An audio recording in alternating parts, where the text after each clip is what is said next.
వరుసగా రెండో ఏడాది 2024 వరదలు, ఇప్పుడు మళ్ళీ 2025లో వరదలు. ఇప్పటికే కృష్ణానది రెండవ ప్రమాద హెచ్చరిక స్థాయిలో సాగుతోంది.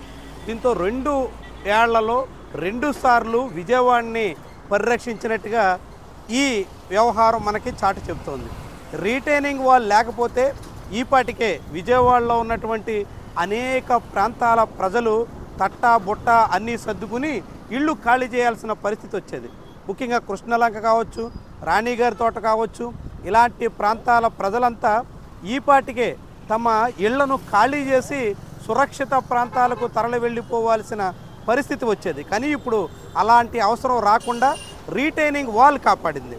చాలామంది చెప్తుంటారు ప్రభుత్వాలు పోతూ ఉంటాయి, వస్తూ ఉంటాయి, కానీ ఆయా ప్రభుత్వాల హయాంలో చేసినటువంటి పనులు మాత్రం ఎప్పటికీ నిలిచి ఉంటాయి అనడానికి ఇది ఒక సంకేతంగా మనం చూడొచ్చు.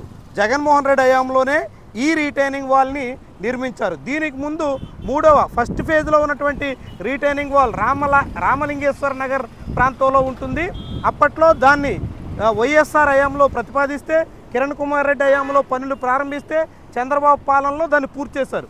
కానీ ఈ సెకండ్ ఫేజ్ రీటైనింగ్ వాల్ మాత్రం జగన్మోహన్ రెడ్డి హయాంలోనే శంకుస్థాపన, జగన్మోహన్ రెడ్డి హయాంలోనే పూర్తి చేయడం రెండూ చేశారు. ఆ తర్వాత థర్డ్ ఫేజ్ రీటైనింగ్ వాల్ నిర్మాణ పనులు కూడా జరిగాయి. ఇట్టా 3 ఫేజుల్లో చేసినటువంటి రీటైనింగ్ వాల్ పనుల మూలంగా విజయవాడకి వరద బెడద తప్పినట్టు అయ్యింది. ముఖ్యంగా కృష్ణానది తీరంలో ఉన్నటువంటి అనేక వందల మంది ఈ వరదల బెడద నుంచి తప్పించుకోవడానికి ఆస్కారం దక్కింది.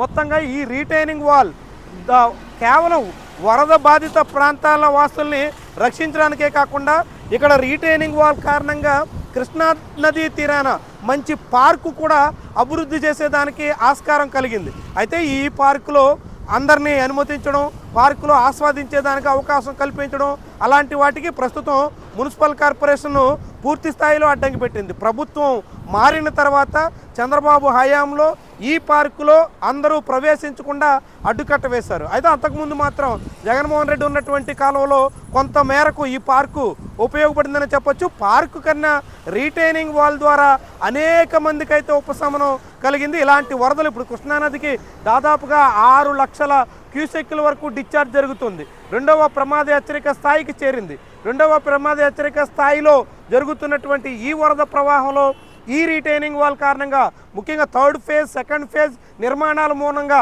అనేక రకాలుగా ప్రయోజనం కనిపిస్తోంది. వాస్తవానికి మొదటి ఫేజ్లో రామలింగేశ్వర నగర్లో రీటైనింగ్ వాల్ కట్టినప్పటికీ ఇక్కడ ఫస్ట్ సెకండ్ ఫేజ్ అంటే ఇక్కడ ఉన్నటువంటి రీటైనింగ్ వాల్స్ కృష్ణలంక కావచ్చు, రాణిగారి తోట ప్రాంతానికి కావచ్చు, ఈ రీటైనింగ్ వాల్ నిర్మాణం జరగకపోయి ఉంటే కృష్ణానది జలాలు సిటీలోకి ప్రవేశించి అనేక కాలనీల మీదుగా దిగువ వరకు ముంచెత్తే ప్రమాదం ఉండేది. ఇప్పుడు అలాంటి పరిస్థితి రాకుండా రీటైనింగ్ వాల్ కారణంగా కాపాడినట్టయింది. దాంతో అనేక మంది ఇప్పటికీ జగన్మోహన్ రెడ్డి హయాంలో చేసినటువంటి ఈ కార్యక్రమం విజయవాడకి, ముఖ్యంగా కృష్ణానది తీరంలో ఉన్నటువంటి ప్రజలకి చాలా ఉపశమనం కల్పించింది అనే మాటను, అనే విషయాన్ని ఇప్పుడు వరదల సందర్భంగా మరోసారి గుర్తు చేసుకుంటున్నారు.